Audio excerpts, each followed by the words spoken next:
So I saw Game of Thrones Season 4, Episode 5, First of His Name. Hi everyone, I'm Brandon Prosek and this is the So I Saw Show, reviewing the latest episode of Game of Thrones. Let's jump right into it. Let's talk about the goods, let's talk about the bads. As some of you may know, I like to talk about the bads first, get those out of the way. We checked back in with Dany with her whole Meereen storyline.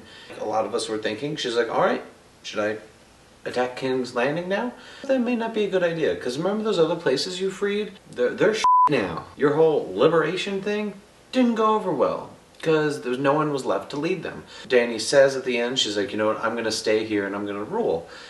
And I'm sure that pissed off a lot of viewers. How many people were like balloons being deflated in that moment? I will stay here and I will rule.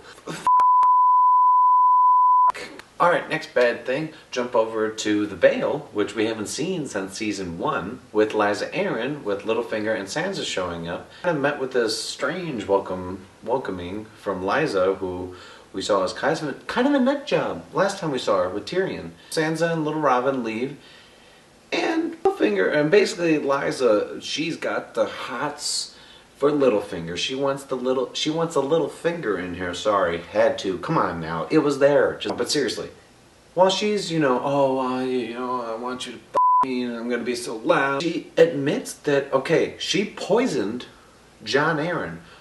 Now a lot of people may be like, who the f Jon Arryn? I don't get it. Remember, way back in the pilot, Jon Arryn was the former Hand of the King before King Robert came to ask Ned to be the Hand of the King. Turns out she did it. That's a very dated big reveal. I don't mean to call the general viewers dumb, but I don't think they're going to remember that, because for some people, if you've been watching it episode by episode every year, that was 4 years ago in the first episode. Back in the day when there was Ned Stark, King Robert, Khal Drogo, Viserys Targaryen, way back yonder. If you're gonna do a big reveal like that, kind of maybe explain a little bit more, or don't have that kind of reveal. This week also felt kind of like a filler episode. It's kind of like they're slowly, building for, the big to happen. They've all had very anticlimactic endings. We've kind of been spoiled with shows like Breaking Bad, Sons of Anarchy, and Game of Thrones. They like to end a lot of their episodes with a pretty awesome cliffhanger or an oh shit moment to get us to watch next week. I feel like the last 3 episodes we've had the problem of where the last thing will happen and then you'll see the credits come up, and I do the same thing every week. You can ask my girlfriend Shelby. I just go, oh, that's the end. Alright, let's jump over to the good side of things.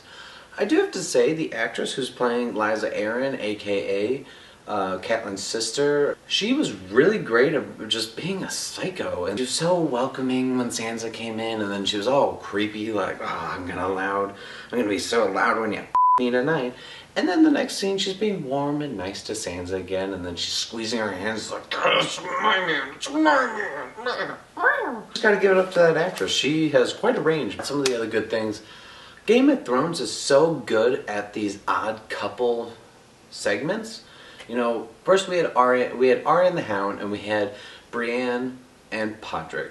The opening shot of Brienne and Podrick, Brienne's riding all proud, just like, yes, I'm off to find Sansa. And Podrick's just probably doing what I would do on a horse, just does not know what he's doing. Looks to see that Podrick can ride women, but he cannot ride a horse. Oh, come on, that was another it was a layup.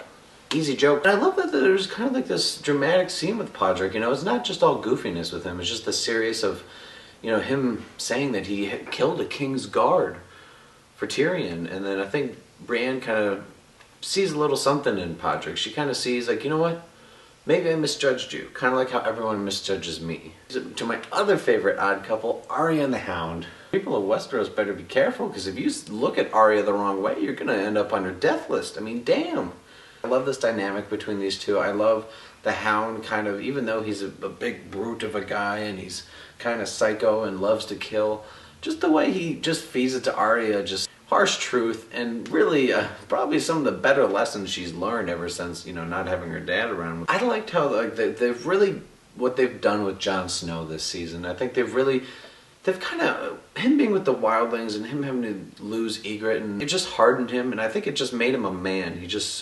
He saw what the real world's like out beyond the wall. I really like him as a leader. I like that they showed him be a badass. I mean, come on, just that moment when he f***ing sticks Carl sword through the mouth, that was badass. Overall, I thought this was it was a pretty good episode. As you can see, I had a lot more good things than bad things. It wasn't great, wasn't awful. I think it was average. There's a lot of filler stuff. I think it's a lot of setup. I love the possibilities of where certain things are going, unlike other storylines, kind of like Danny's. Not interested. If you want to find me on Twitter, my Twitter's right there. If you also hit the big red button right below the Twitter, you can subscribe to the page. Just click on it.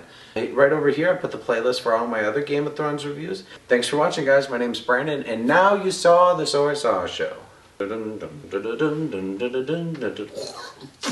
That's my imitation of the sword going through his mouth.